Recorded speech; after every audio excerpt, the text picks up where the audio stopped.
Hey, this is Mark. Today is June 25th. It's a Saturday. And what a day it is.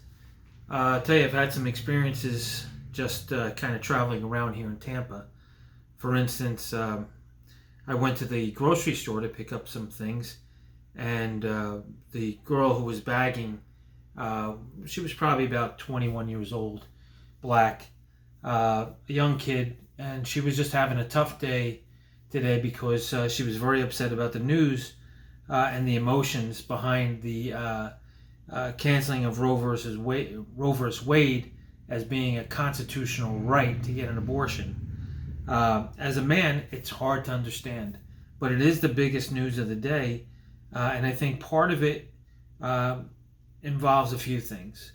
In 1973, when this law was enacted as a constitutional right, I think times are very different, and I think that we were just about ebbing into a new time, a new attitude about life in general. What I think is happening now is it's very, very political tool, and it really activates a lot of concern by women because for years they've just been told that this is a woman's rights issue, a right to manage your own body and so forth. But in reality, what happened yesterday is law. I'm not competent to discuss it, but they took the Constitution, they looked at what happened with Roe versus Wade, why it passed, and they looked at the law and decided that, wait, abortion is not a constitutional right. That's all that happened. And I think that people need to really read through it and stop getting so emotional. Definitely the Democrats and that base want to turn this into a midterm event. And they have to. They have to because President Biden and the Democrats look horrible right now. I mean, on one hand, the way they've managed and maneuvered the economy, they've put families in crisis. And isn't the abortion law about family or about avoiding family and about really managing your own economy, so to speak, of your life? It's about not having a child, not bringing them in because you can't afford to have the child brought into the world. And the fact of the matter is you don't want to take the responsibility of a child, because that would alter your life and change the way you're able to move forward and achieve. Now, many of the corporations have come out, bigger tech companies, and said, hey, we'll pay for you to go and get your abortion. Why? Selfishly, because they just want you to be working for them. They don't want to be interrupted, their business. So if you look at this in a realistic way, is it really something that protects you? I think it protects corporations in a big way because they need you as a worker. Do I think it protects the family? Well, perhaps it does, because you're not going to have the expense of another child. But let's go back to 1973. In 1973, we came off of the 60s, sex, drugs, and rock and roll, and we moved into a new era, an era that I loved. It was the disco era. And from, I'd say, 1973 right to 1980, right, things were pretty decadent.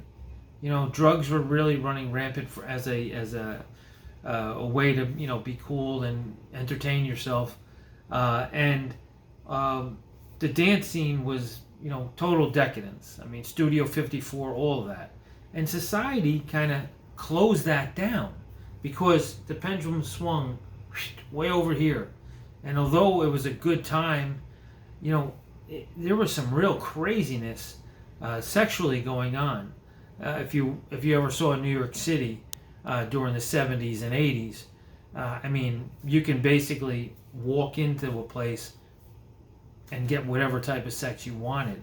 It was absolutely crazy.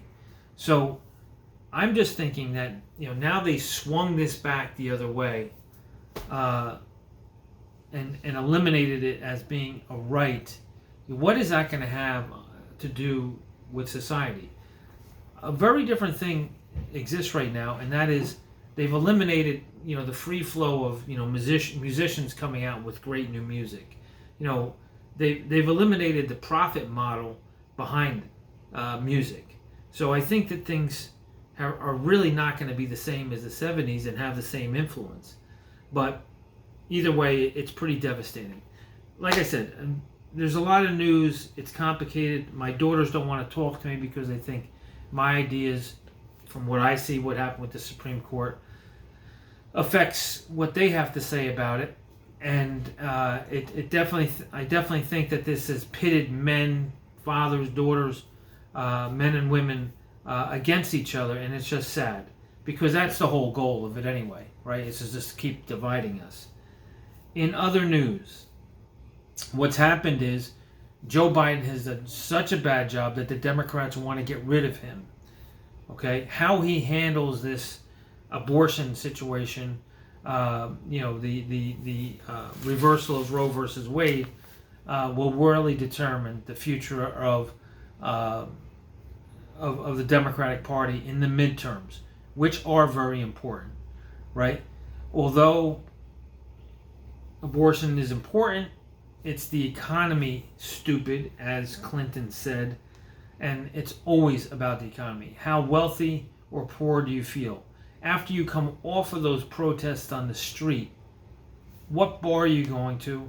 Can you afford to buy your own drinks? Can you afford a hotel room? Or are you going to be suffering? And that is going to take precedence over what happened with the law. Secondly, the world is pretty much done with Trump. His popularity is over. So a lot of things are going to change and pivot based on what happened yesterday. Who are we going to look for in terms of politicians going forward? So those are the big things in news you have to think about.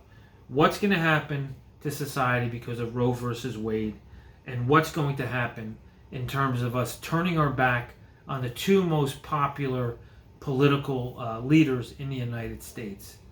I'm just going to briefly kind of go through all the newspapers that I went through really quickly and point out a few other things that you really should pay attention to. I read a little report here. Actually, this is in Investors Business Daily. A report from TELUS Health showed fewer Canadians submitted prescription drug claims during the second year of the pandemic, but claims for mental health related drugs were noticeably higher as the labor force dealt with work from home challenges.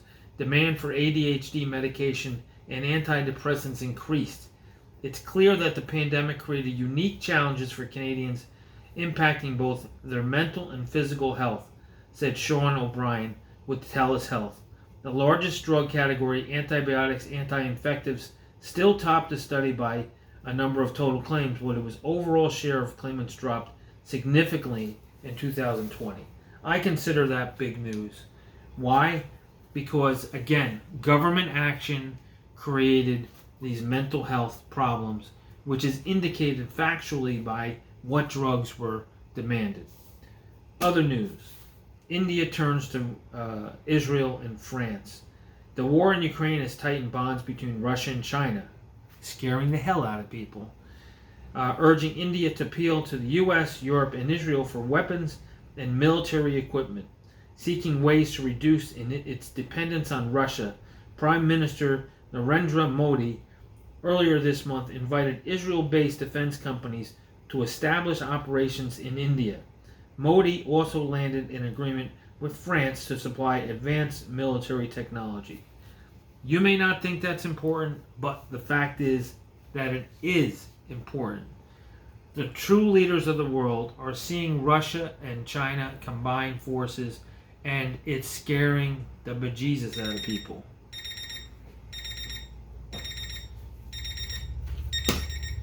Okay, that tells me I'm at 30 minutes.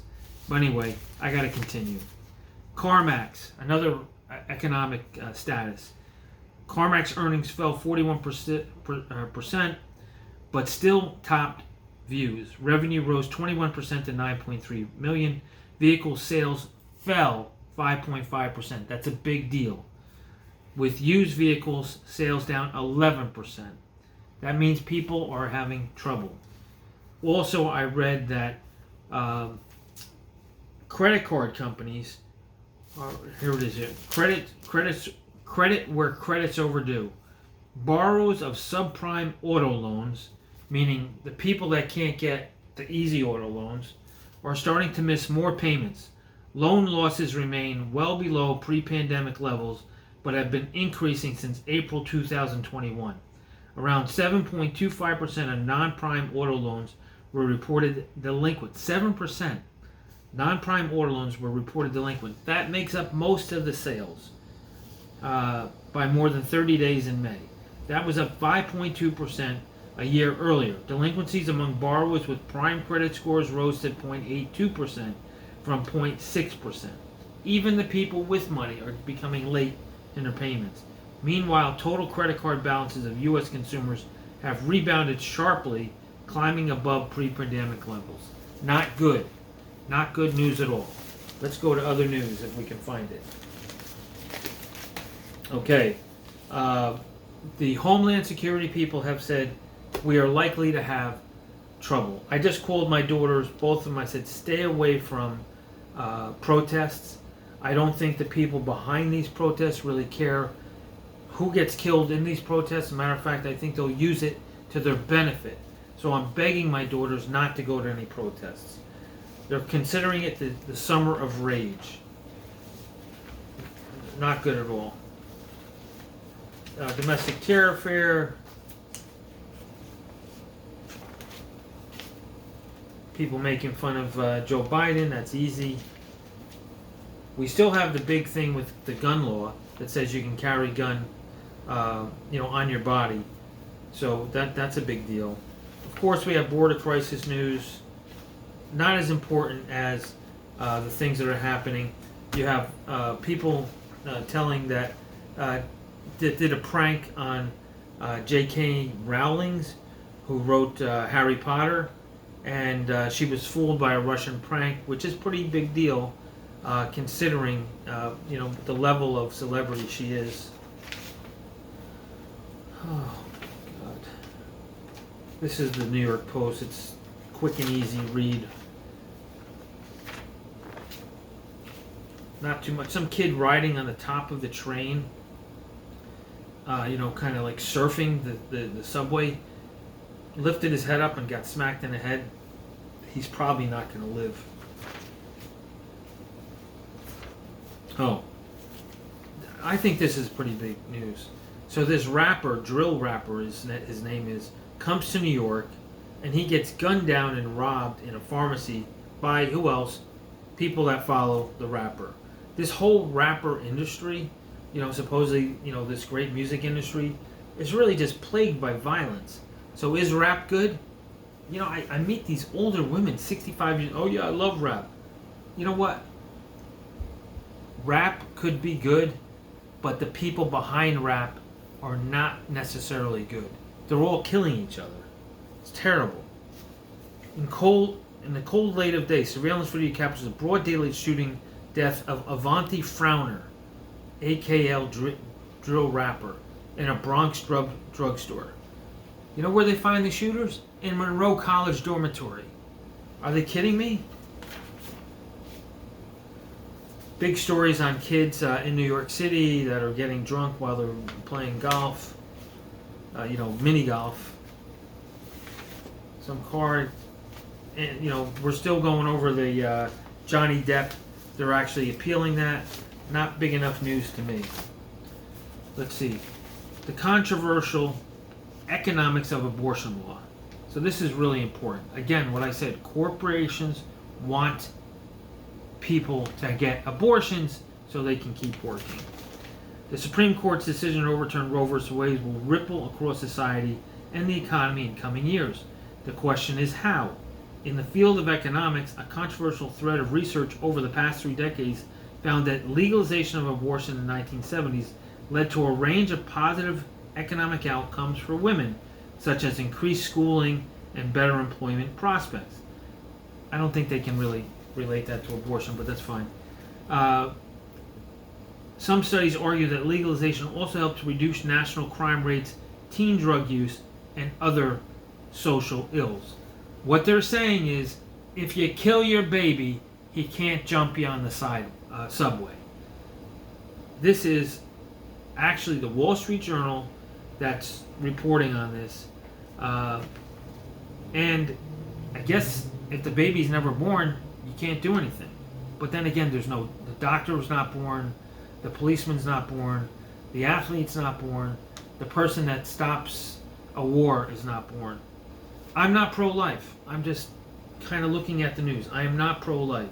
Believe me, when I was 18 years old, I thought I got a girl pregnant. I definitely considered having her get an abortion.